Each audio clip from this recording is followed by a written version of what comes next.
Chers participants, bon après-midi à vous tous et bienvenue au dernier cours de la formation d'aujourd'hui sous le nom Marketing Digital.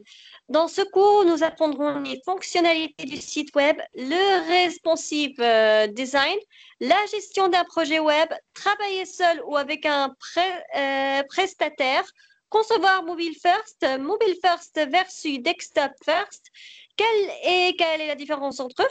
Et enfin, pourquoi privilégier l'approche mobile first? Tout cela avec Dr. Hala, membre du corps professoral de l'Université Mid-Ocean. Accordons maintenant la parole à Dr. Hala Ben Abdelnabi. Dr. Hala, la parole est à vous. Vous pouvez commencer votre dernier cours de la formation.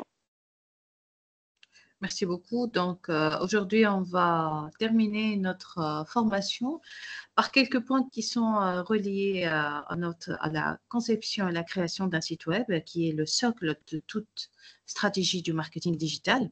Et donc, on va commencer aujourd'hui avec les fonctionnalités du site web. Donc, il faut tout d'abord définir l'ensemble des fonctionnalités souhaitées sur le site web que vous allez créer. Donc, ces fonctionnalités ont comme vocation à parfaire l'expérience utilisateur et elles rendent un service, elles donnent du corps à votre site web, bien entendu. Et donc, pour vous aider à les imaginer, voici quelques exemples des fonctionnalités à inclure dans votre site web. Tout d'abord, il faut penser à un espace privé avec connexion. Donc, si vous avez des professionnels, si vous avez des clients, donc il faut prévoir des espaces privés avec connexion pour les professionnels et pour les clients. Donc, vous pouvez trouver dans des sites web où vous pouvez contacter plutôt entrer dans un espace privé. Donc, et cet espace est dédié exclusivement pour les clients ou pour les professionnels. Donc, à vous de voir. Bien sûr, tout dépend de plusieurs facteurs, tout dépend de votre cible, etc. Il faut penser aussi à la gestion des utilisateurs et au tableau de bord avec des indicateurs relatifs à votre service. Et quand on parle de gestion des utilisateurs, d'intégration, donc ça permet d'obtenir une vision globale de votre service et bien entendu d'améliorer continuellement l'expérience utilisateur. Et donc, il y a beaucoup d'avantages derrière l'intégration de la gestion des utilisateurs du tableau de bord. Ça permet de segmenter les utilisateurs et donc ça permet d'analyser les comportements des différents profils utilisateurs pour bien sûr et bien entendu pour personnaliser votre offre, vos offres et bien sûr les communications que vous allez avoir avec votre cible. Donc c'est très important. Donc cette gestion aussi permet de faire le suivi donc de l'efficacité des campagnes marketing que vous avez déjà lancées. Donc, ça vous permet de mesurer l'impact des campagnes marketing donc, sur l'acquisition et l'engagement des utilisateurs. Et donc, ça permet aussi d'identifier des points de friction. Donc, on peut, à travers cette gestion et ce tableau de bord, de détecter les problèmes rencontrés par les utilisateurs et d'apporter des améliorations, bien entendu. Et aussi, ça permet l'optimisation de l'expérience utilisateur. Et donc, ça va bien entendu permettre de personnaliser le contenu et les fonctionnalités en fonction des préférences de chaque utilisateur de votre site. Bien sûr, à part dédié un espace privé avec connexion pour les professionnels et l'espace client, bien sûr, et les clients. Et à part la gestion des utilisateurs et le tableau de bord, donc on peut bien sûr prévoir un service de messagerie instantanée pour échanger avec les visiteurs. Donc, c'est très important d'inclure cette fonctionnalité, donc de permettre l'interaction et l'échange avec et la communication avec les visiteurs. Et aussi, il faut penser à introduire, à inclure un schéma interactif pour expliquer le potentiel d'un produit. Et il y a une question qui se pose à ce niveau, c'est quoi un schéma interactif? Et donc, il faut penser à mettre l'image, une image de votre produit au centre. Et donc, ça permet en fait de d'être plus simple. Donc, et on va privilégier ainsi la simplicité. Et donc, il faut opter pour un design clair et aéré pour faciliter la compréhension. Il faut bien sûr utiliser des images de haute qualité et des icônes pertinentes. Donc, il faut miser sur le visuel. Bien sûr, il faut bien entendu privilégier l'interactivité et donc il faut penser à proposer des animations, des pop-ups, des quiz, donc pour rendre l'expérience plus dynamique, hein. Et il faut penser aussi à l'adaptabilité. Donc, il faut s'assurer que votre schéma est responsive pour une visualisation, bien sûr, optimale sur tous les appareils, à ce que ce soit à travers une tablette, à travers un smartphone, à travers un laptop, etc. Donc, il faut bien sûr une visualisation optimale. Et bien sûr, il faut penser aux tests et donc il faut soumettre le schéma à un groupe de testeurs pour recueillir, bien entendu, leur retour. Donc, c'est très important de penser à inclure un schéma interactif pour expliquer le potentiel d'un produit. Aussi, il faut penser à une cartographie interactive qui va recenser les différents points de vente, si vous avez des points de vente, bien entendu. Donc, tout dépend si vous avez si vous vendez uniquement sur Internet, donc ça ne sert à rien d'inclure les points de vente physiques. Mais si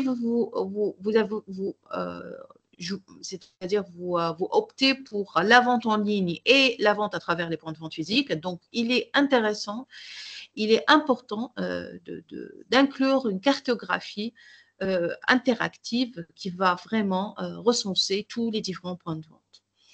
Et donc, qu'est-ce une cartographie interactive? En fait, c'est un outil puissant pour présenter de manière visuelle et dynamique l'emplacement de vos différents points de vente.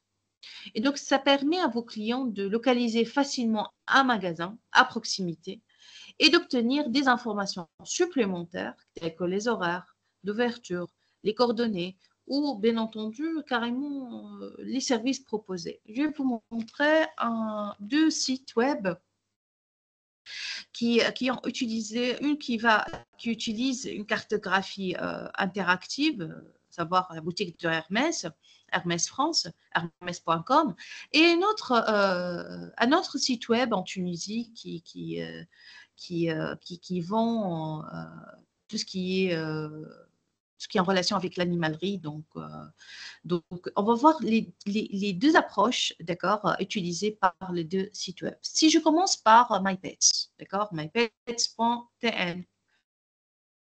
Est-ce que vous êtes en train de me suivre, s'il vous plaît? Je vais... Oui, nous pouvons vous suivre, docteur. D'accord. Donc, voici le site web de mypets.tn et voici comment ils ont essayé de donner des informations sur leur point de vente. Donc, on voit, par exemple, les magasins. Ils ont deux magasins. Donc, il y a à Manzarneuf et il y a à Benarous. Et donc, il y a l'adresse complète. Donc, il y a les horaires d'ouverture de 9h à 8h. Donc, ce n'est pas vraiment une cartographie interactive, mais juste un moyen pour voir les magasins. Donc, ça donne une petite idée sur l'adresse et les horaires d'ouverture. Donc, si je clique sur « À propos » et « À contact », il va vous donner le numéro du magasin et son email. Donc, la même chose pour le deuxième point de vente. C'est pas une cartographie interactive, c'est plutôt statique. Donc, si on prend le deuxième exemple de Hermès.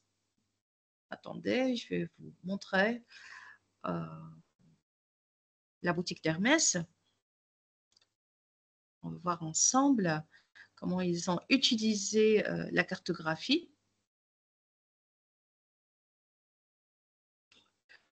Donc, voici une cartographie pure et dure, d'accord, des différents points de vente, d'accord, utilisés par la boutique d'Hermès France. Donc, on va voir les différents points de vente qu'ils ont en France et ailleurs. D'ailleurs, si je clique par exemple sur Paris, donc ça va me donner d'autres informations, d'accord, sur le point de vente, c'est-à-dire, je pense que voilà, à Deauville. Donc, ils vont donner l'adresse exacte. Donc, avec les numéros de téléphone, ils peuvent vous donner aussi plus de détails. On peut cliquer, donc les horaires donc, de l'ouverture et la fermeture de ce magasin. Et il y a aussi à Paris d'autres adresses comme à l'aéroport Roissy, Charles de Gaulle, et d'autres boutiques sur Paris. Donc, il y a plusieurs boutiques sur Paris. Donc, si je clique sur Paris, ça me donne les différents points de vente. Donc, c'est vraiment une cartographie interactive qui est très intéressante et qui va me donner une idée sur les différents points de vente, même worldwide, c'est-à-dire par exemple, sur l'Europe, sur cette partie bien en particulier. Donc, il y a vraiment l'UK, il y a en France, il y a en Belgique. Donc, ça donne une idée sur les points de vente. Donc, c'est une cartographie interactive qui est très différente des différents points de vente par exemple, mypets.1, qui est juste, c'est pas une cartographie, mais juste des adresses. Juste, il vous donne l'adresse des points de vente. Donc, c'est très intéressant de mettre une cartographie interactive. Donc, je conseille tout le monde d'utiliser la cartographie interactive. Si je reviens à notre cours, donc il faut penser, à part la cartographie, il faut penser à inclure une autre fonctionnalité, à savoir un formulaire de demande de devis avec des champs spécifiques à votre activité. Si par exemple un professionnel ou bien un client qui demande un devis, il faut lui donner cette possibilité à travers le formulaire, d'accord, qu'il faut le mettre dans votre site. Donc aussi penser à un module d'inscription à la newsletter avec les contacts qui remontent directement de vos bases de données. Et encore, vous devez décrire de manière exhaustive les fonctionnalités souhaitées pour en faciliter le développement technique. Donc, il faut vraiment penser aux différentes fonctionnalités qu'il faut inclure dans votre site web. Maintenant, si on est dans un site e-commerce, donc les fonctionnalités sont en général nombreuses. Donc, il faut entre autres intégrer les éléments relatifs au processus de commande et à vos produits. Donc, il faut penser aux modalités de gestion de stock, aux variantes de produits par rapport aux tailles, par rapport aux couleurs, aux modalités de livraison. Si le client il veut payer en ligne, il veut être livré sur un point relais, par exemple, ou bien directement chez lui. Donc, plutôt, je parle de modalité de livraison ici, à part le paiement, je vais reparler de ça tout à l'heure. Donc, pour la livraison, il y a plusieurs modalités qu'il faut le mettre. Donc, ou bien il va chercher sa commande dans votre point de vente, ou bien il peut avoir la commande directement chez lui, ou bien dans un point relais. Donc, il faut penser à différentes modalités de livraison. Donc, il faut comprendre ici pour mettre donc, pour penser à ces fonctionnalités et surtout penser à la modalité de livraison, il faut comprendre et analyser les préférences de votre cible, des consommateurs. Parce qu'il commence, par exemple, dans la période Covid, tout le monde, il opte, bien sûr, et par exemple, parce qu'on était dans une pandémie, donc tout le monde, il souhaite être livré à domicile, ça c'est clair. Donc le contexte général nous a imposé donc la livraison à domicile, surtout en Tunisie, on n'était pas vraiment très habitué avant la pandémie de la livraison à domicile. Maintenant, donc il y a eu beaucoup de changements, mais la préférence de la livraison à domicile est toujours d'actualité en Tunisie. Donc la préférence des utilisateurs change. Et donc, il faut comprendre, il faut bien suivre les changements de comportement et de préférence de vos utilisateurs. Si vous avez l'habitude, si vous n'avez pas plutôt la possibilité, ni le budget, ni les compétences, ni les ressources nécessaires pour livrer à domicile, il faut penser à autre alternative. Peut-être les points relais, ça pourrait être une alternative assez intéressante. Peut-être vous pensez à travailler avec une société de livraison. Vous n'avez pas livré vous-même les commandes, etc. Donc, il faut penser, il faut analyser, bien sûr, les préférences de votre clientèle. Il faut connaître, bien sûr, vos limites, vos ressources, votre budget pour pouvoir satisfaire vos consommateurs, bien sûr, tout en restant, bien sûr, plutôt, il faut rester réaliste. Hein, il faut bien entendu, vous avez un budget à respecter, vous avez des ressources à gérer, donc il faut faire attention à plusieurs facteurs en même temps. Il faut aussi penser aux moyens de paiement souhaités, souhaités bien sûr par le consommateur. Est-ce qu'il veut payer en ligne par sa carte bancaire? Ou bien est-ce qu'il a d'autres cartes? Par exemple, en Tunisie, on a une carte e-dinar qui n'est pas reliée à la carte, au compte bancaire, mais il peut le faire. Il peut avoir cette carte et la recharger instantanément à travers la poste, à travers d'autres moyens. Donc, est-ce qu'il veut être payé par une carte bancaire? Est-ce qu'il veut payer cash à la livraison? Est-ce qu'il veut payer au point relais? Comment il souhaite et quelles sont les préférences des utilisateurs quant au paiement? D'accord? Parce que, par exemple, si je prends l'exemple de la Tunisie, il y a un problème très, un problème réel avec le paiement en ligne, avec le paiement, parce que la majorité des Tunisiens ont quelque part peu de confiance dans le paiement par la carte bancaire. Ils ont toujours un problème ils ont ce souci par rapport à la sécurité du site. Et là, il faut comprendre qu'il faut vraiment sécuriser le site et avoir les moyens pour le sécuriser. Hein. Donc, c'est très important. Passons aussi ensuite maintenant à la conception graphique du site. Et donc, il faut s'inspirer, c'est-à-dire, afin d'envisager les pistes graphiques à suivre, vous devez décrire vos attentes. Quelles sont vos attentes par rapport à tout ce qui est conception graphique de votre site? Et donc, dans cette phase créative et de recherche d'inspiration, vous pouvez lister des exemples de sites que vous appréciez dans votre secteur d'activité ou non, pour orienter les choix graphiques.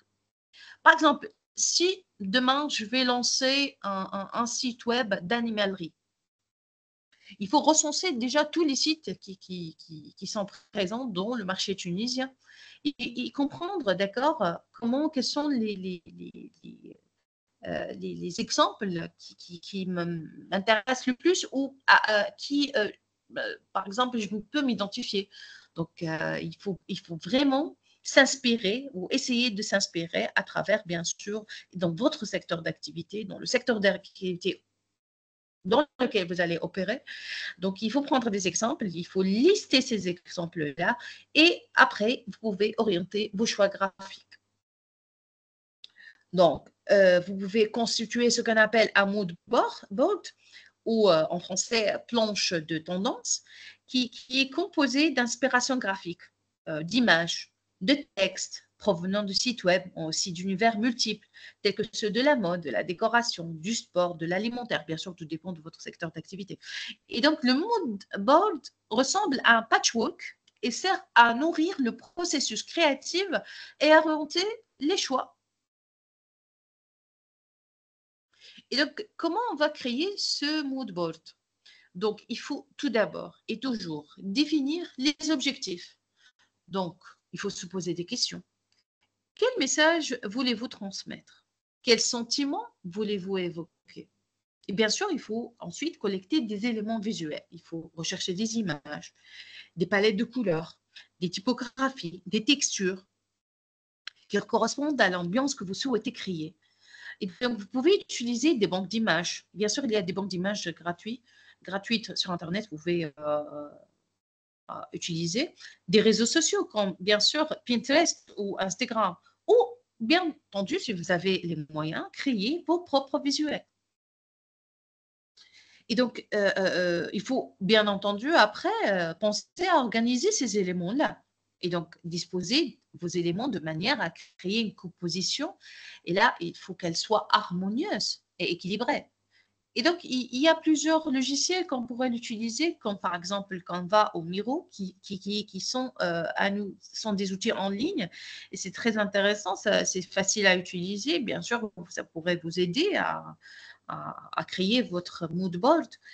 Et donc, il faut bien entendu ajouter des éléments textuels maintenant. Donc, il faut intégrer les mots-clés, des slogans, des citations qui vont résumer l'essence de votre mood board. Il faut bien sûr étirer et affiner, et donc il faut ne pas hésiter à modifier et ajuster votre mood board jusqu'à ce qu'il corresponde parfaitement à votre vision. Il faut toujours, bien sûr, ajuster et affiner. Hein. Donc, c'est très important de, de faire ça. Maintenant, si je vous donne un exemple d'un mood board, donc, il y a les couleurs, les palettes de couleurs que vous allez utiliser. Donc, il faut vraiment recenser toutes les couleurs que vous allez utiliser dans votre site web. Quelle est la police que vous allez utiliser? Donc, c'est très important. Quels sont les motifs que vous allez inclure? Donc, quelles sont les formes qu'il faut utiliser donc, pour créer votre mood board? Et bien sûr, quelles sont les images qu'il faut inclure dans votre site web? Donc, c'est très important de penser à créer le mood board et penser à ces différents éléments. Là, si je donne un exemple, voici par exemple une texture à utiliser, peut-être des forts, euh, peut-être qu'il y ait des émotions. Il faut penser à un lifestyle. Et voici la palette de couleurs qu'ils ont utilisée pour créer ce mood board. Donc, c'est très intéressant de créer mood board. Les mood boards sont utilisés par les designers sur Internet, qui vont concevoir aussi les sites web, etc. Donc, ils sont très utilisés, surtout au marketing digital, pour créer un site web. Maintenant, à part la création d'un mood board, il faut penser au brief. Et le brief doit donner des indications sur le style global souhaité. Quels sont les mots-clés sur l'univers de la marque, bien entendu. Quelles sont les valeurs de l'entreprise, son ADN, l'ambiance qui doit transparaître et les tons de couleurs vers lesquels s'orienter. Donc, il doit être clair pour orienter le designer, mais pas trop directif pour laisser une liberté graphique, bien entendu. Et donc, si vous avez déjà une charte graphique, pensez à l'intégrer ou à la fournir à votre prestataire. C'est très important hein, de penser à fournir votre charte graphique et la donner à votre prestataire si vous avez un prestataire. Et donc, c'est quoi un brief? Donc, c'est un document tout simplement qui résume les informations essentielles d'un projet. Et donc, pour un mood board, il va définir l'objectif, quel est le but de ce mood board, donc définir l'identité visuelle d'un site, d'une marque, d'un produit, etc. Quelle est votre cible, public cible? Donc, à qui s'adresse le projet? Âge, centre d'intérêt, style de vie. Donc, c'est très important parce que si, par exemple, ma cible, les ados, d'accord, qui sont vraiment très, par exemple, qui aiment le hard work, je sais pas, le hard rock, ou bien qui aiment qui sont des fantaisistes, etc. Donc, il faut vraiment penser, d'accord, à adapter votre site et adapter votre mood board selon les centres d'intérêt, le style de vie et l'âge de votre cible. C'est ça, c'est très important. On ne peut pas, par exemple, utiliser, par exemple, des couleurs. Il faut peut-être opter pour des couleurs vives, par des images fantaisistes, etc. Donc, il faut penser vraiment à votre site web quand on va faire le brief. Bien sûr, on est là pour créer le mood board. Quel est l'univers? Quel est le thème ou l'ambiance générale? Donc, est-ce que ça va être moderne? Est-ce que ça va être vintage? Est-ce que ça va être vraiment luxueux? Donc, c'est fantaisiste, etc. Donc, il faut penser à l'univers que vous allez créer pour votre cible. Quelles sont les valeurs que l'on souhaite transmettre? Est-ce qu'on veut transmettre l'élégance? Est-ce qu'on veut transmettre juste la simplicité? Ou bien on va opter pour l'originalité, etc. Donc, il faut vraiment se mettre d'accord sur les valeurs que vous allez transmettre. Et quels sont les codes visuels? Donc, les couleurs, les formes, les typographies, les textures qui correspondent à cet univers. Et quelles sont les références? Est-ce qu'il y a des exemples? Est-ce qu'il y a des marques? Est-ce qu'il y a des artistes qui peuvent servir d'inspiration? Il faut penser à tous ces éléments bien sûr, quand on va s'intéresser au brief, bien sûr, pour créer le mood board. Bien entendu, il faut maintenant faire appel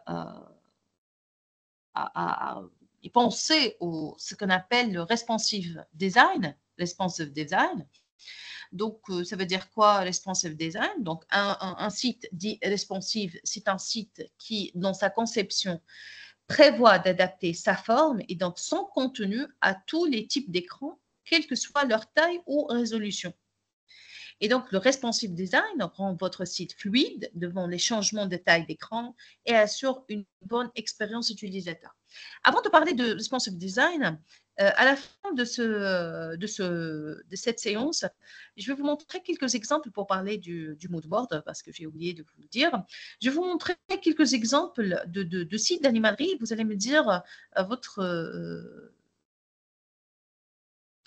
qu'est-ce que vous en pensez par rapport à ces différents sites web. J'ai 3 sites web que je vais vous montrer pour tout ce qui est animalerie, qui vendent tout ce qui est produits qui sont pour les animaux, donc bien sûr domestiques. Ils ont des sites web qui sont très intéressants à voir. On va les voir ensemble. Et vous allez me dire quel est le mood board et comment vous allez vous inspirer, parce qu'on a dit qu'il faut tout d'abord s'inspirer d'autres sites web dans votre secteur d'activité. Si vous allez demain lancer, par exemple, un site web, si je vais lancer demain un site web, un client va lancer un site web qui s'intéresse à l'animalerie, tout ce qui est produit pour les animaux domestiques, comment s'inspirer de ces différents sites. Donc, on va reparler à la fin de ce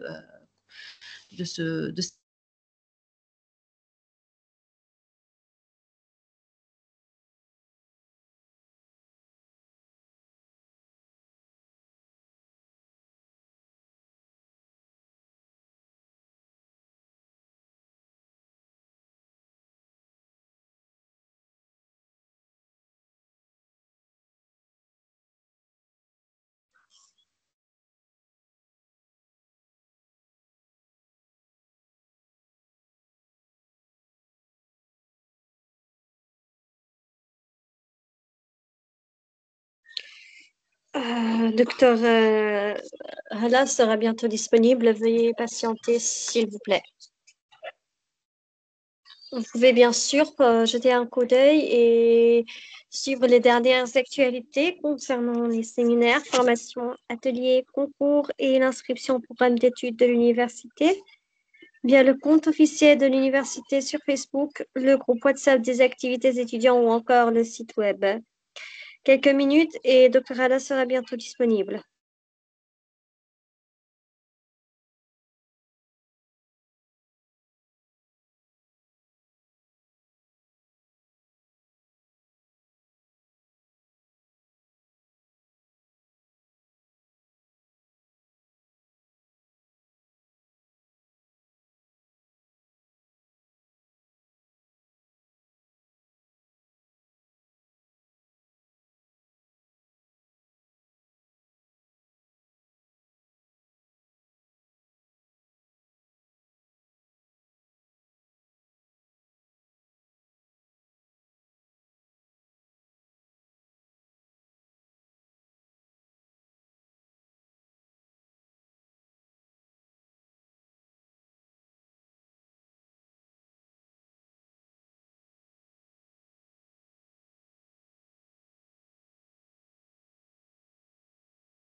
Oui, docteur, bienvenue de retour, docteur.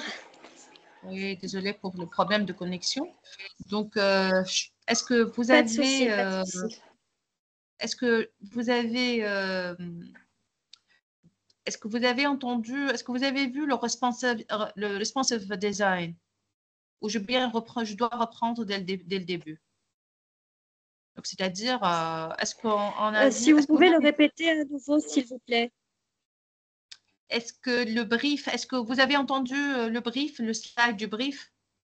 Ou bien je dois reprendre le brief? Je ne sais pas si vous voyez. Attendez, Le brief, on l'a pas mal entendu, mais si nous pouvons le répéter, s'il vous plaît. Oui, d'accord. D'accord. Donc, je reprends dès Ça sera dès mieux. le brief. D'accord. Donc, je reprends dès ce slide. Donc, j'ai parlé du brief. Le brief, ça doit donner des indications sur le style global souhaité. Donc, des mots-clés sur l'univers de marque, les valeurs de l'entreprise, son ADN, l'ambiance qui doit transparaître et les tons de couleurs vers lesquels s'orienter. On a parlé des palettes de couleurs tout à l'heure. Donc, il doit être clair pour orienter les designers, mais pas trop directif pour laisser une liberté graphique. Donc, il faut vraiment, et là, je vais m'attarder sur ce point.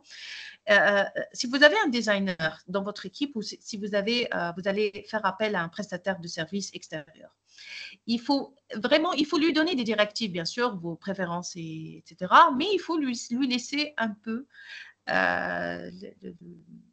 de liberté quand même pour, bien sûr, encourager le designer à être créatif. Il va vous donner des idées, il va peut-être améliorer parce que si vous n'avez pas les compétences nécessaires en graphique, vous pouvez, votre point de vue ne sera pas vraiment les mêmes ou ne converge pas vers le même objectif. Donc, il faut lui donner la possibilité d'être créative et donc lui donner un peu de liberté. Donc, c'est très important pour le designer.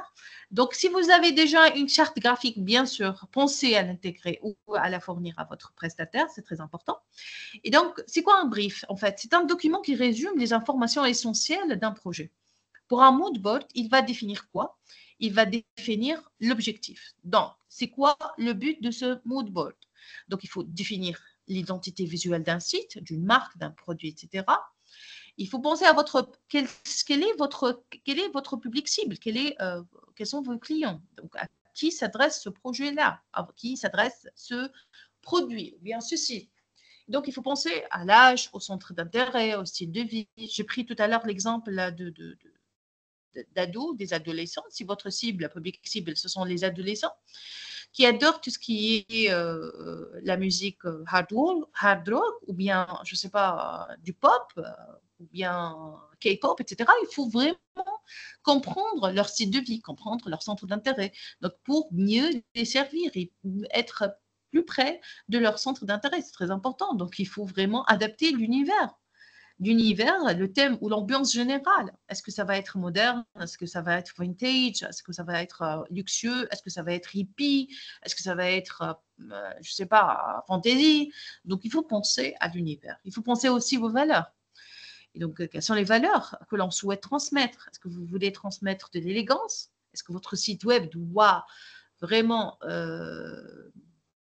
avoir ce brin d'élégance? Est-ce que c'est juste la simplicité ou bien l'originalité, etc.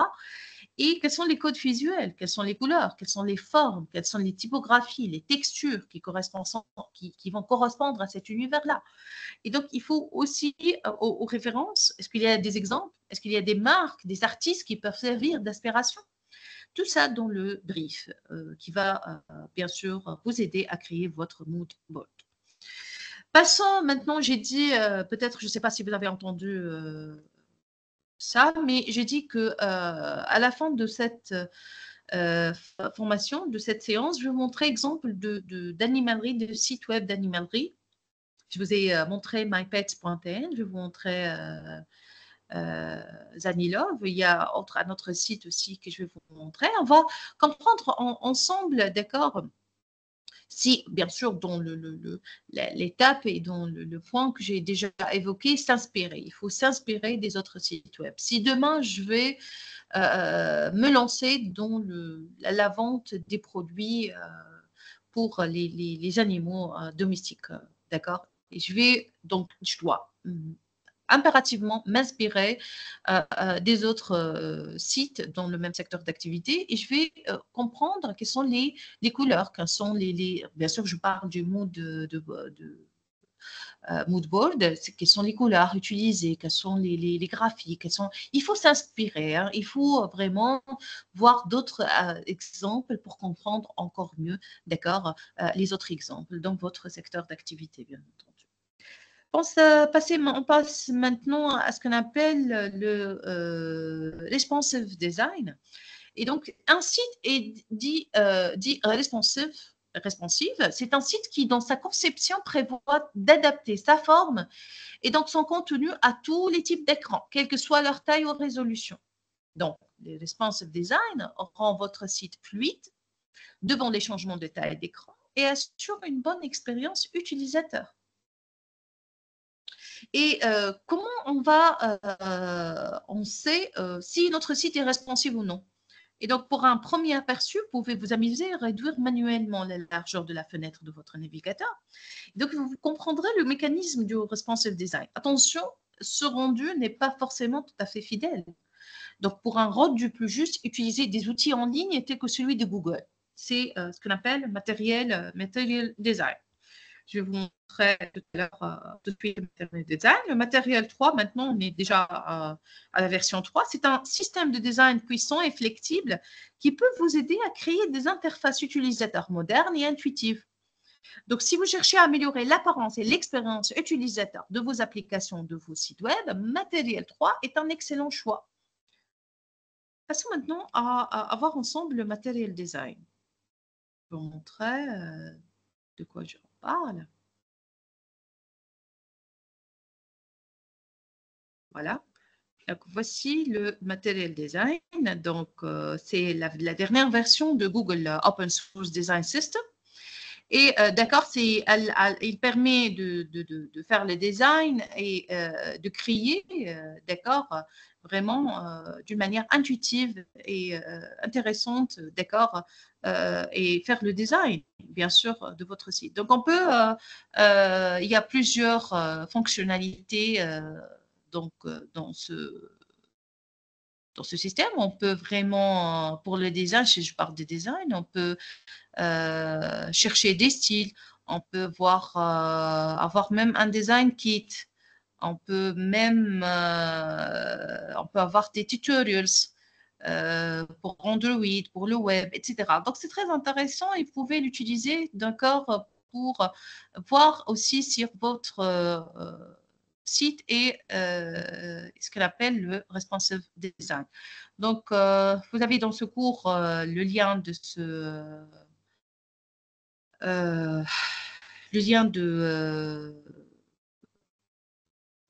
de système de design, vous pouvez l'utiliser. Il y a plusieurs tutoriels sur Internet qui vont vous aider à comprendre comment utiliser ce système de design, qui est très intéressant pour comprendre si notre design est responsive ou non. Donc, maintenant, je vais vous montrer très vite fait les principales caractéristiques de Matériel 3. Donc, ça donne une palette de couleurs plus étendue. Donc, il propose une palette de couleurs plus riche et plus variée que, par exemple, le Design 2. Donc, c'est la nouvelle version qui est plus avancée. Et ça permet de créer des interfaces plus expressives et personnalisées. Ça, il a l'intérêt d'utilisation de Matériel 3. Il y a de nouveaux composants d'interface utilisateur. Donc, le Matériel 3 introduit de nouveaux composants d'interface utilisateur, tels que les chips, les cards, les dialogues, qui sont plus flexibles, plus faciles à utiliser. Donc, bien sûr, ça donne une possibilité de nouvelles typographies, donc plus lisibles, plus adaptables, surtout à différents écrans. Et donc, c'est un système de thèmes dynamiques qui permet de créer des thèmes dynamiques qui s'adaptent automatiquement à l'environnement de l'utilisateur, tel que le mode sobre, le mode clair, etc. Et ça permet une meilleure intégration avec Android, donc qui est conçu pour s'intégrer parfaitement avec Android, offrant une expérience utilisateur cohérente sur tous les appareils. Et ça, très important pour nous, c'est ce qu'on appelle, surtout pour le point responsive design. Donc, c'est très intéressant d'utiliser cet outil-là qui est très puissant et c'est vraiment, il y a plusieurs tutoriels sur Internet qui peuvent vous donner la possibilité, qui vont vous aider à utiliser ce système, cet outil. Maintenant, passons à la gestion du site web. Donc, il faut penser bien sûr à un cahier de charge. Donc, le cahier de charge, ça permet de formaliser le projet de site web qui en est le socle pour le concevoir et le réaliser. Donc, il est indispensable que vous travaillez seul ou avec un prestataire. Donc, je vois que plusieurs personnes n'utilisent pas le cahier de charge juste qu'ils font appel à un prestataire. Non, il est indispensable même pour travailler tout seul. car il recense l'ensemble des spécifications fonctionnelles et techniques de votre site. Donc, il va vraiment résumer tous les points très importants pour votre site. Et donc, si je vais recenser 7 points essentiels dans ce cahier de charge, je vais commencer par le premier et le deuxième point, ce sont les objectifs du site et le contexte et sa cible, bien sûr. Donc, il s'agit ici de présenter l'entreprise et son offre de façon exhaustive, ainsi que le contexte dans lequel s'inscrit le projet. Donc, il faut également décrire en détail les produits et services que vous allez proposer.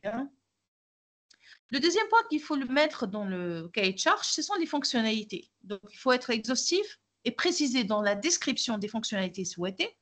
Et donc, si on va faire appel à un prestataire, il doit pouvoir imaginer le fonctionnement technique pour chaque point décrit. Il doit penser au maximum de conditions qui englobent votre besoin, le périmètre, les besoins de modification du contenu, les autorisations administratives s'il y en a. Donc, il faut vraiment recenser toutes les fonctionnalités de votre site. Si on passe au quatrième point, il faut le mettre dans votre cahier de charge. Donc, il faut faire le brief créatif, ce qu'on appelle. Donc, le brief créatif est essentiel pour le designer qui travaillera sur votre site.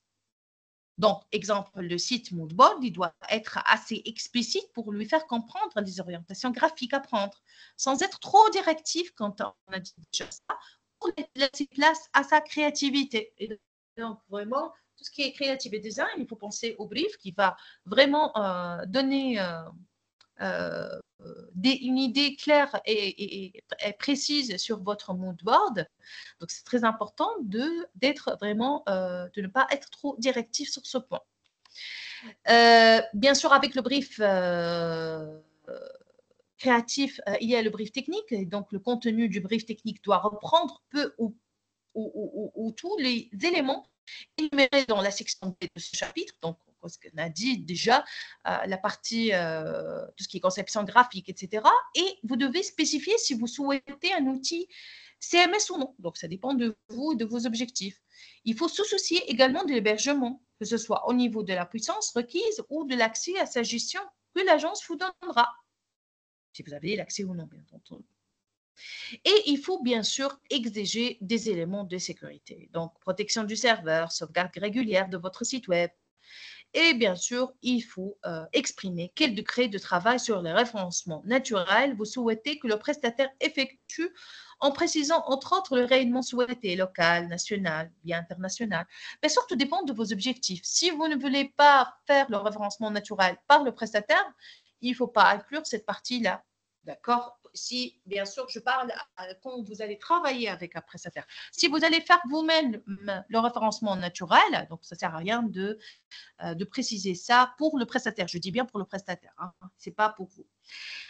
Et bien sûr, il faut penser au contenu du site, c'est-à-dire que vous pouvez fournir votre contenu sous la forme d'un document texte accompagné d'un dossier avec les images. Et donc, il ne faut pas sous-estimer cette partie. Elle est longue à réaliser. Il faut organiser le contenu selon l'arborescence de votre site. Bien sûr, idem pour les médias intégrés. Donc, avant de rédiger vos contenus, travaillez votre stratégie, bien sûr, SEO. Et ainsi, vous allez optimiser vos textes pour le référencement naturel de votre site. Donc, c'est très important d'inclure tous ces points dans votre cahier de charge. Donc, vraiment, il faut être vraiment très précis.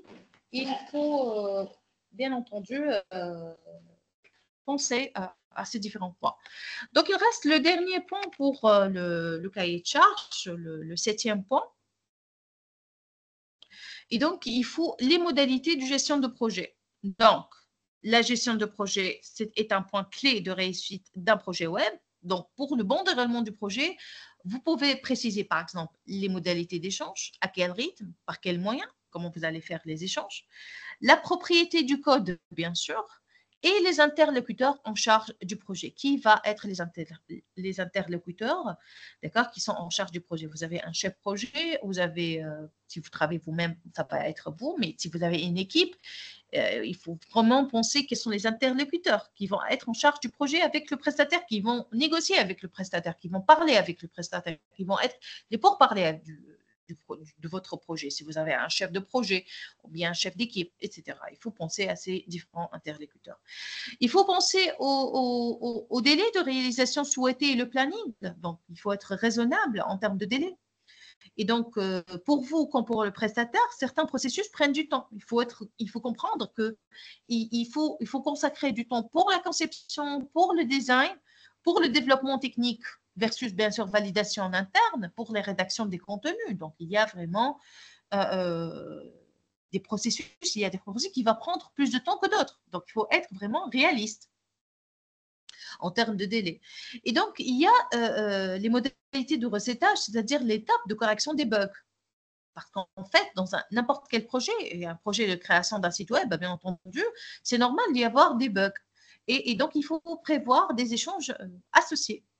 Si je vais vous montrer maintenant un modèle de cahier de charge. Attendez, s'il vous plaît. Je vais vous montrer un modèle, comment on fait un cahier de charge. Attendez, s'il vous plaît, je vais...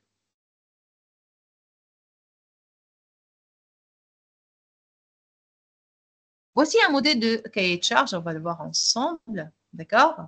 Par exemple, ce cahier de charge pour la conception site web, d'accord? Bon, c'est un modèle que vous pouvez trouver en ligne, je vais vous donner le lien. Donc, vous pouvez penser à une petite introduction, d'accord? Pour votre cahier de charge.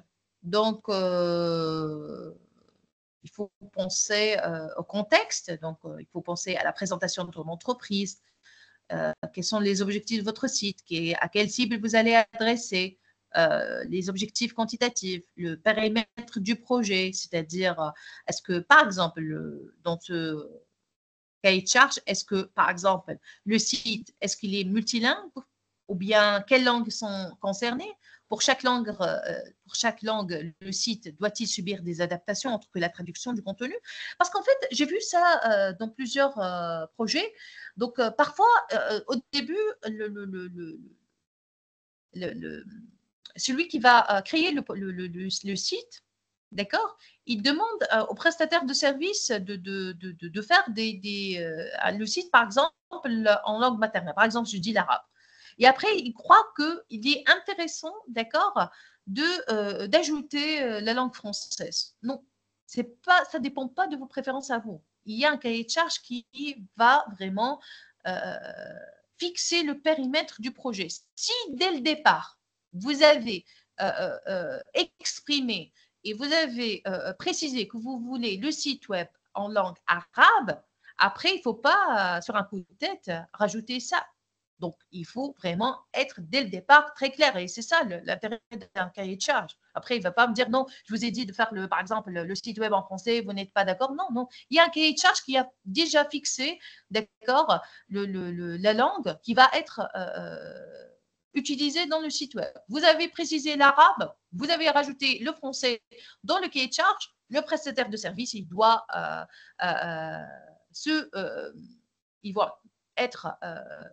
il doit respecter le périmètre du projet et donc il le met à le faire selon les points qu'on s'est mis d'accord dès le départ dans le cahier de charge.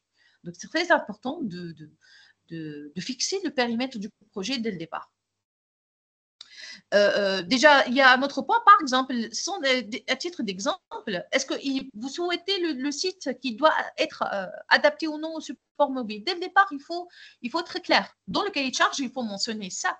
Parce qu'après, si je n'ai pas mentionné ça, il ne faut pas me dire après le prestataire de service, non, je ne peux pas le faire. Non, c'est écrit noir et blanc. Dans le cahier de charge, il faut vraiment me donner une version du site qui est adaptée au support mobile, si bien sûr dans le périmètre du projet.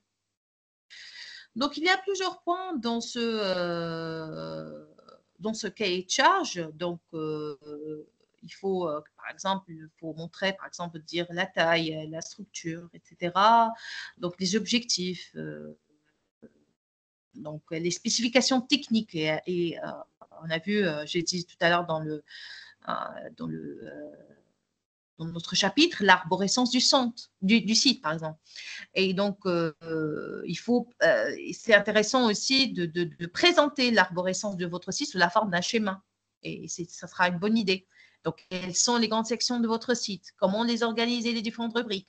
quelles sont les pages principales. Donc, dès le départ, il faut vraiment spécifier, par exemple, dans la spécification technique, l'arborescence de votre site. Il y a plusieurs points dans ce cahier de charge qui est intéressant. Donc, à part les spécifications techniques, est-ce qu'il y a des comptes messagerie ou non? Est-ce qu'il y a des modalités ou fonctionnalités qu'il faut l'intégrer?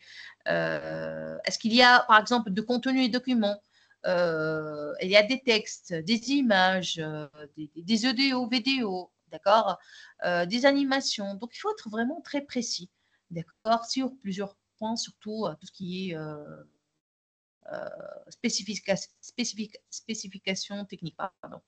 Est-ce qu'il y a des inspirations? Est-ce que vous avez une charte graphique ou non? Sinon, si oui, il faut la détailler ci-dessous, les éléments qui composent cette charte graphique.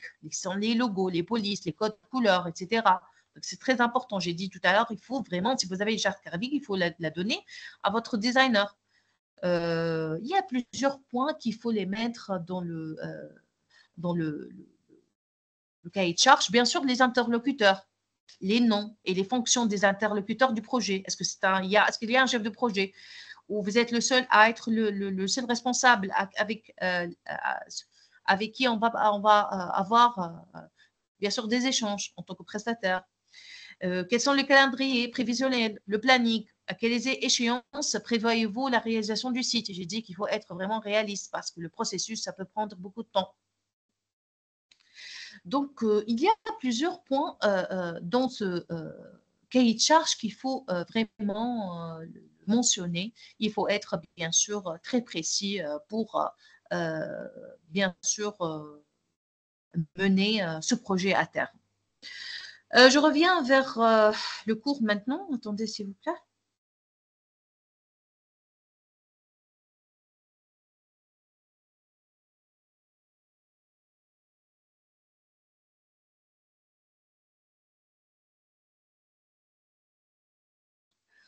Donc, on a vu l'exemple de cahier de charge.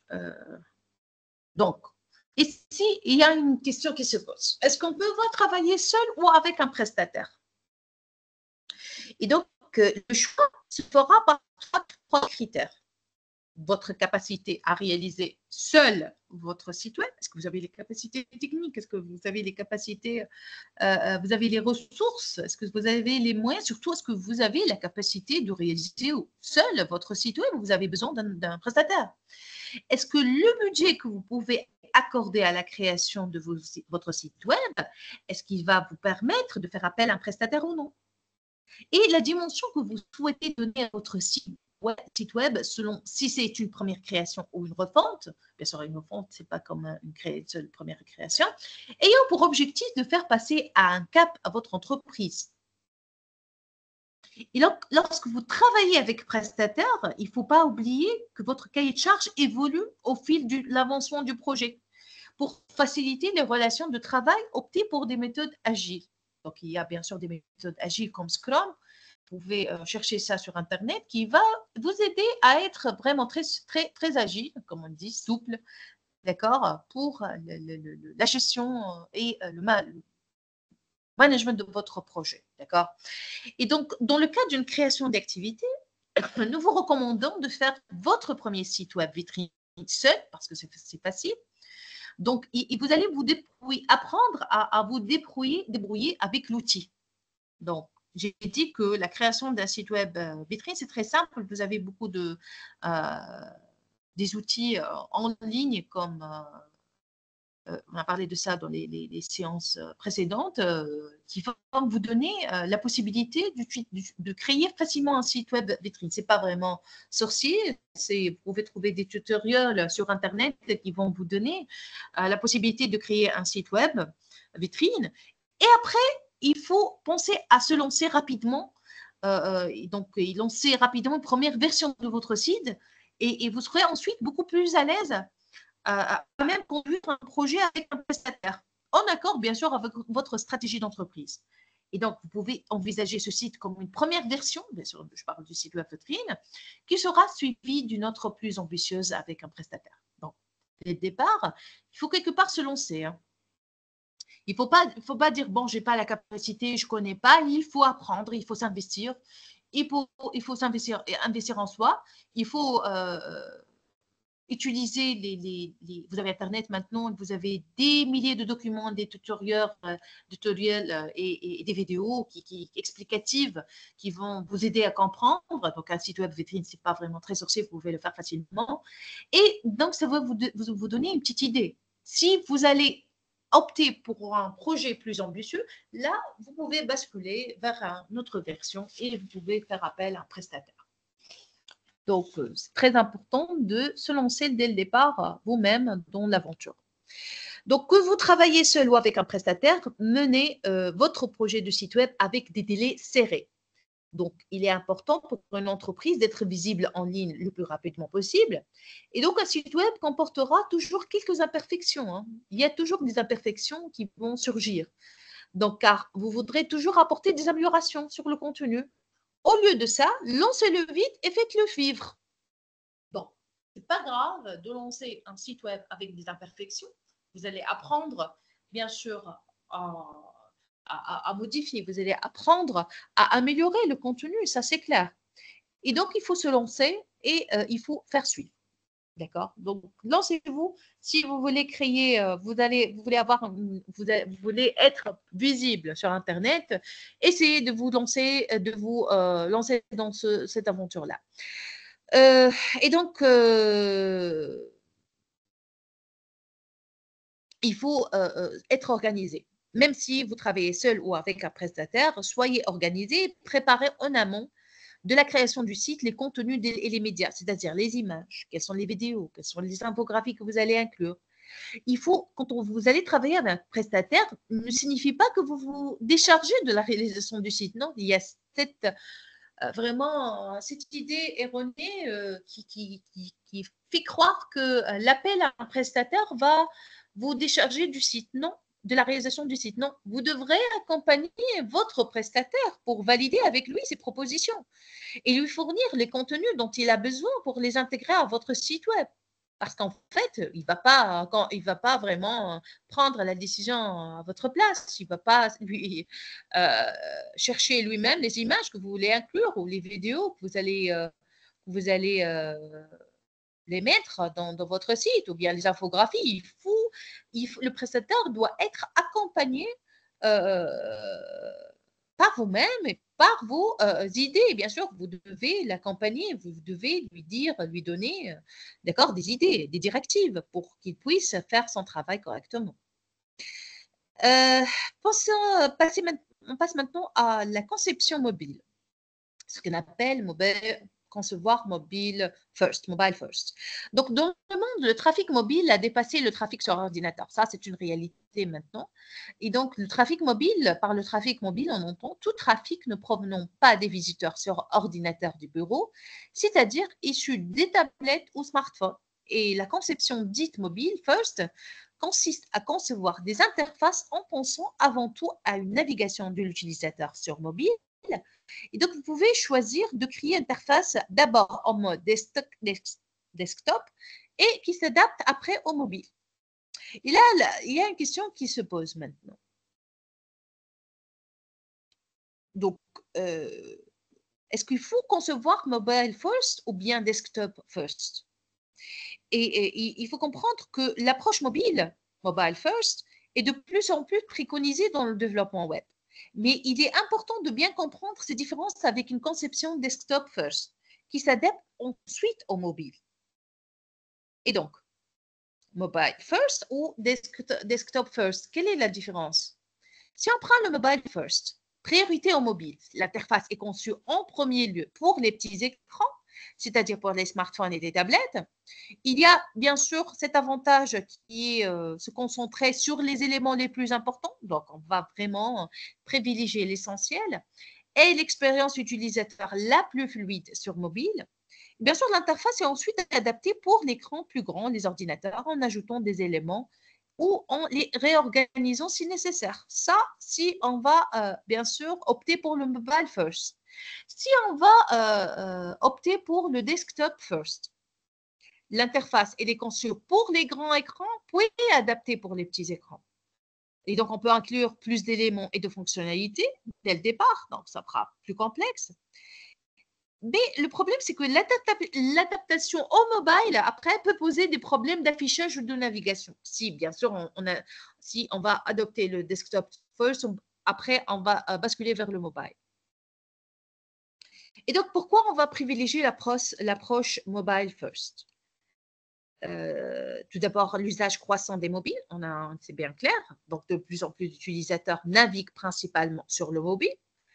Deuxième raison, indexation Google. Google privilégie les sites optimisés pour le mobile.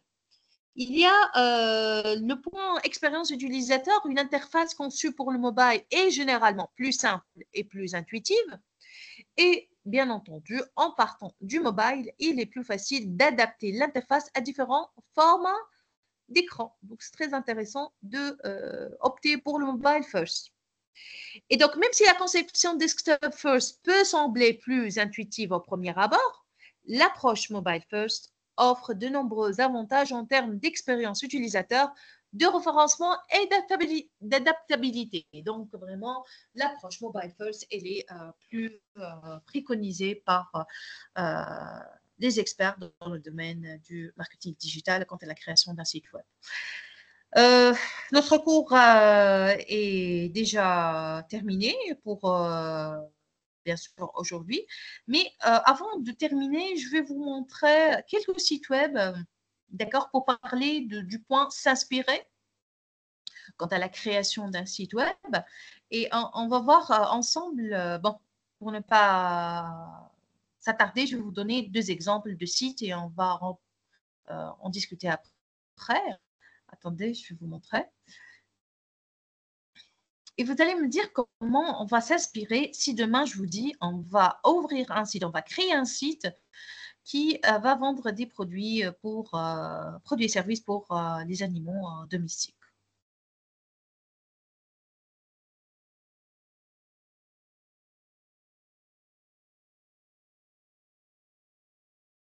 Voilà.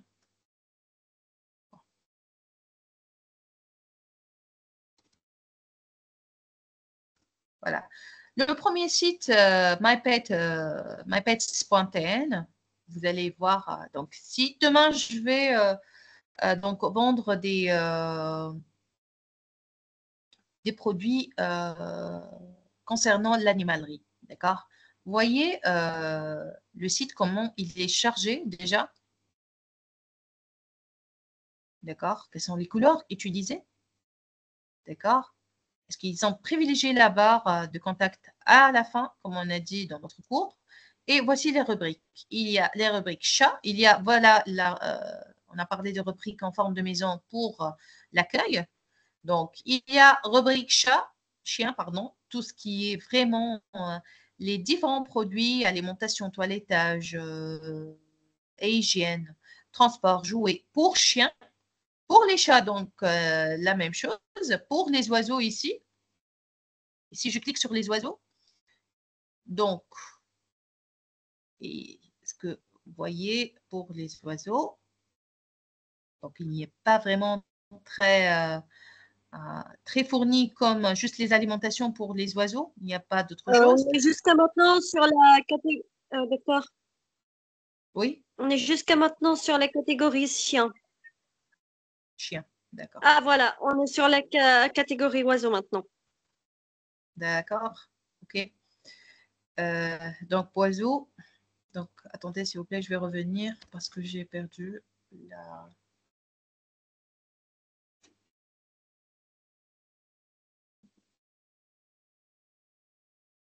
Donc, oiseau, il y a juste l'alimentation. On a vu l'alimentation. Donc, il y a toutes les marques qu'ils ont recensé, toutes les marques et les promotions. Donc, 1, 2, 3, 4, 5, 6 rubriques. Donc 5 rubriques avec l'accueil. Donc, ils n'ont pas dépassé les 7 et 8, comme on a dit dans le cours. Et vous avez vu, si je reviens vers l'accueil, malgré qu'on a dit il n'y a pas vraiment intérêt de mettre l'accueil sous forme de maison. On peut cliquer sur le logo. Tout le monde sait, si on clique sur le logo, on va aller directement à l'accueil. Donc, vraiment, c'est répétitif dans ce site, donc ça ne sert à rien. Donc, vous voyez, est-ce que je vais vous poser la question après, comment on va s'inspirer, d'accord, de ce site web pour créer notre propre site web si on veut vendre les produits d'animalerie. Donc, ici, on a donné la possibilité d'une livraison gratuite. On a voulu assurer que le paiement est sécurisé. On voit sur le site le HTTPS. Donc, le site il est bel et bien sécurisé. Il y a ce qu'on appelle le support 24/7.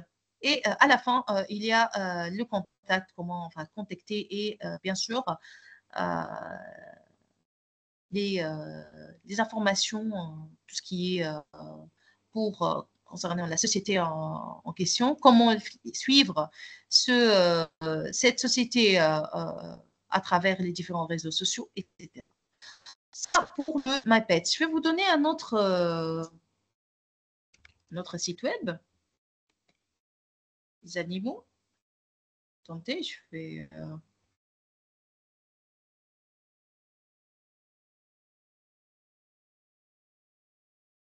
pour les animaux. Et là, c'est un autre monde. Est-ce que vous voyez les animaux, s'il vous plaît, pointez? Oui, nous pouvons le voir avec merveille. D'accord. Donc, déjà, la palette des couleurs, les couleurs ont changé. Il y a d'autres couleurs. Et au premier abord, on voit élu, bien sûr, si élu le Brand of the Year en 2023. Et en 2024, il a été élu le service client. C'est très intéressant pour, bien sûr, c'est bien sûr gage de confiance. Ça pourrait inspirer la confiance, même si vous ne connaissez pas la marque ou bien la société. Donc, c'est très intéressant de, bien sûr, c'est pas réconforter le client, mais plutôt l'assurer, voilà, pour l'assurer.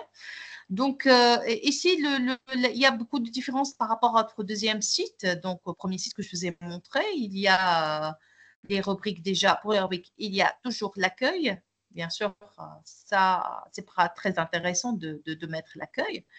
Donc, il faut juste cliquer sur le logo pour aller à l'accueil. Donc, on est déjà à l'accueil. Si je change, on va voir si... voilà, si on clique sur le logo, on peut aller à l'accueil. Donc, ça ne sert à rien de mettre cette rubrique. Vraiment, je ne vois pas l'intérêt. J'ai dit ça dans le cours. Le contact, ce n'est pas intéressant de mettre leur contact dans ces rubriques-là. C'est intéressant de le mettre à la fin. Déjà, voilà, il y a une petite répétition. Donc, on le trouve au début et à la fin. Bon, c'est une autre approche et que quelque part, cette société utilise. Donc, ça ne sert à rien d'utiliser donc en haut et en bas. Il y a aussi les chats. Donc, il y a une différence avec l'autre site, les rubriques. Déjà, 1, 2, 3, 4, 5, 6, 5. En fait, quand c'est 1, 2, 3, 4, 5, 5 rubriques qui sont les plus importantes. Donc, ça ne sert à rien le contact et l'accueil. Donc, c'est vraiment très répétitif. Donc, il y a les différences avec l'autre site. Il y a ici tout ce qui est chien. Et si vous voulez encore plus, vous pouvez aller directement, donc autre chose. Il y a les chats, il y a les rongeurs. L'autre, il y a juste les oiseaux. Et ici, il y a les poissons, carrément. Donc, il y a plusieurs catégories d'animaux, bien plus que l'autre. Donc, si vraiment on va s'inspirer, est-ce que à travers ce site, est-ce qu'on peut voir les valeurs de cette société? Est-ce qu'on peut comprendre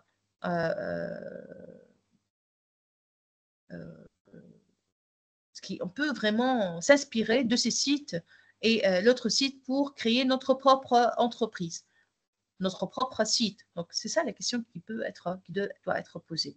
Donc, comment je pourrais faire? Est-ce que je pourrais faire mieux? Je pourrais faire plus? Je pourrais faire plus simple? Je pourrais faire moins encombré que ce site, plus encombré? Est-ce que plus simple, plus élégant, plus intéressant? Est-ce que vraiment, est-ce que il y a un problème de couleur ici? Il y a un problème d'harmonie? Est-ce qu'il n'y a pas problème d'harmonie de couleur? Donc, quelles sont les couleurs utilisées? Est-ce qu'il y a harmonie ou non? Donc, c'est ça toutes les questions qu'il faut se poser quand on voit un site et on peut s'inspirer pour créer notre propre site. Voilà, c'est tout pour aujourd'hui. Je vous remercie pour votre attention et je reviens à Dr Malek pour diriger cette formation. Merci, merci tout le monde. Merci infiniment à vous, docteur, pour tous vos efforts. Pour ceux qui ont des questions, veuillez s'il vous plaît soit lever la main, soit l'écrire sur le chat.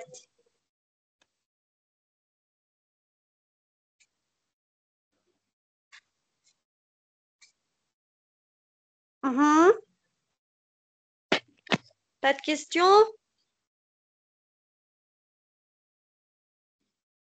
Tout est clair?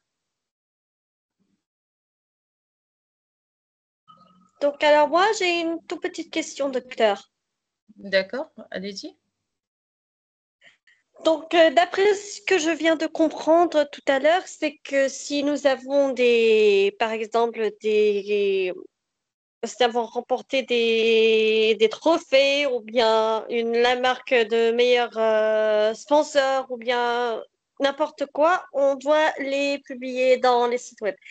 Donc, est-il nécessaire de tout les publier? Par exemple, si j'ai remporté le prix, par exemple, de la meilleure marque parmi toutes les entreprises. Si j'ai remporté le prix, par exemple, que la meilleure entreprise qui donne des formations en ligne, etc.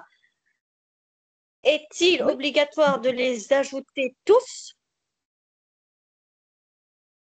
Bon, ajouter tous, donc il faut faire le tri, hein, bien sûr. Donc, il ne faut pas vraiment encombrer votre site, mais il y a une préférence pour les plus récentes. C'est-à-dire, si on a vu, par exemple, pour le MyPets.tn, bien plutôt pour les animaux, pas pour MyPets, pour les animaux, ils ont juste donné les 2 dernières années, en 2023 et 2024. Donc, il faut comprendre que les clients, si vous allez lui dire que vous avez remporté un prix en 1980, c'est pas intéressant, hein, ou bien il y a 5 ans en arrière, non. Donc, il faut toujours être vraiment plus récent. Donc, il faut donner juste les résultats les plus récents, les prix les plus récents, les trophées les plus récents. Donc, ça, c'est assez intéressant. Il faut faire le tri. Il faut savoir quel type de prix vous allez présenter. C'est toujours un moyen très important pour assurer les clients et pour, bien sûr, ça pourrait être un gage de confiance inestimable pour les clients.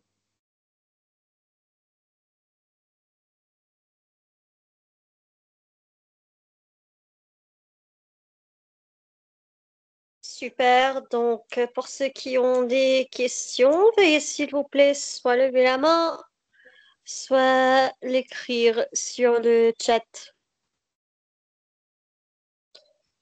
C'est le moment ou jamais, c'est le dernier cours aujourd'hui et c'est votre dernière chance de poser vos questions et vos soupçons concernant tout ce que vous avez vu dans cette formation.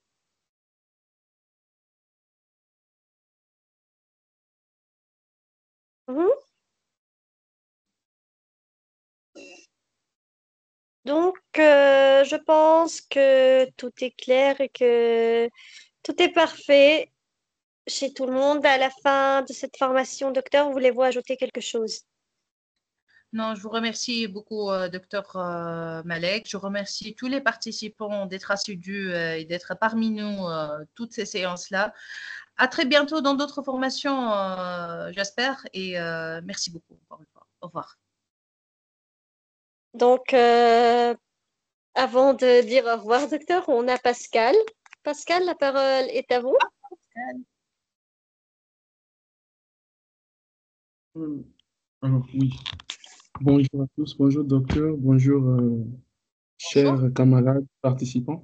Et donc, je suis très content et je vous remercie également pour le déroulement de tout ce cours. Je remercie surtout également l'université pour avoir en tout cas facilité le cours en mettant des sessions en ligne parce que ça n'était toujours pas évident pour nous d'être là, de vous suivre en direct. mais on pouvait suivre le cours en différé et comprendre des choses. Et même les sessions dont on a participé, on peut toutefois les revoir en ligne sur YouTube. C'est super important et moi, je vous remercie beaucoup. Vous avez été très pertinente. Juste une toute dernière question, un peu comme on dit, une pour la route.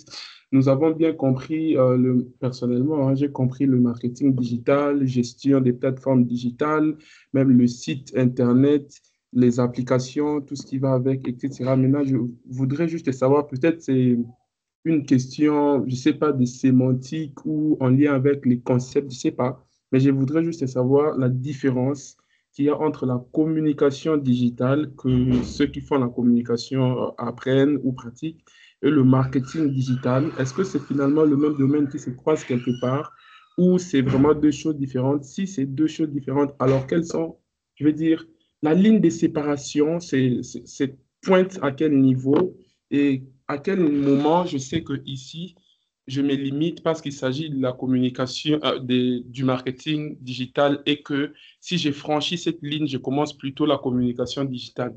C'est juste ça ma question. Sinon, je réitère mes remerciements à vous directement, mais également à l'université qui nous a donné cette opportunité de remettre à niveau nos connaissances et d'ouvrir encore un champ à des opportunités professionnelles en lien avec le digital. Merci beaucoup. Bon, merci pour votre question. Et donc, c'est la communication digitale et le marketing digital. Il faut comprendre que ce sont deux concepts qui sont liés, c'est vrai, mais distincts. Hein. Donc, ce n'est pas vraiment la même chose, même si que on a parfois, on sent que parfois il y a confusion entre les deux dans l'esprit des, des étudiants. Mais il faut comprendre que quand on parle de communication, vous allez communiquer, d'accord, à travers le digital, vous allez faire de la communication digitale, c'est-à-dire que vous allez gérer l'image de l'entreprise. Et il faut savoir comment vous allez communiquer et interagir avec votre client, avec votre public cible. Alors que le marketing digital, surtout en ligne, ça inclut, il a comme objectif de promouvoir les produits ou les services de votre entreprise. D'accord? Et bien sûr, on est là pour générer les ventes ou faire des conversions. Donc, vraiment, les deux.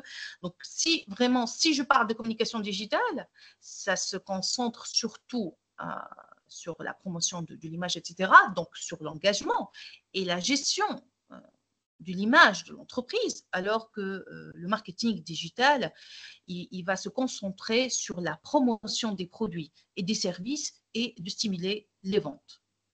Est-ce que c'est clair? Oui,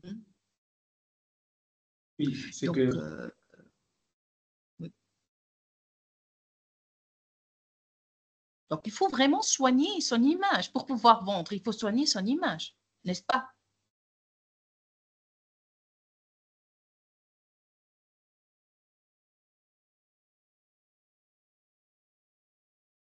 Super.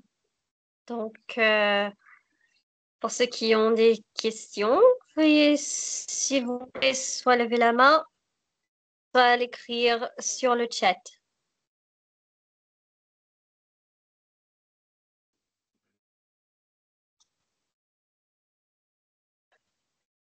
Mhm. Ok, tout est clair chez tout le monde. Donc, merci infiniment à vous, docteur, pour tous vos efforts. Merci aux participants pour avoir participé à cette formation. Attention, attention, attention. Nous avons un formulaire de certificat de participation. Veuillez, s'il vous plaît, vous inscrire via le lien envoyé sur le chat. Pas d'inscription, pas de certificat de participation. Veuillez, s'il vous plaît, vous pouvez également suivre les dernières actualités concernant les séminaires, formations, ateliers, concours et l'inscription au programme d'études de l'université via le compte officiel de l'université sur Facebook, le groupe WhatsApp des activités étudiants ou encore le site web. Merci à vous tous. Nous vous verrons dans nos prochaines activités ou encore pour ceux qui sont nouveaux, ne loupez pas nos deux symposiums, symposium de licence en management et symposium en licence des technologies de l'information. Merci à vous tous. Nous vous souhaitons une excellente journée. Au revoir. Au revoir.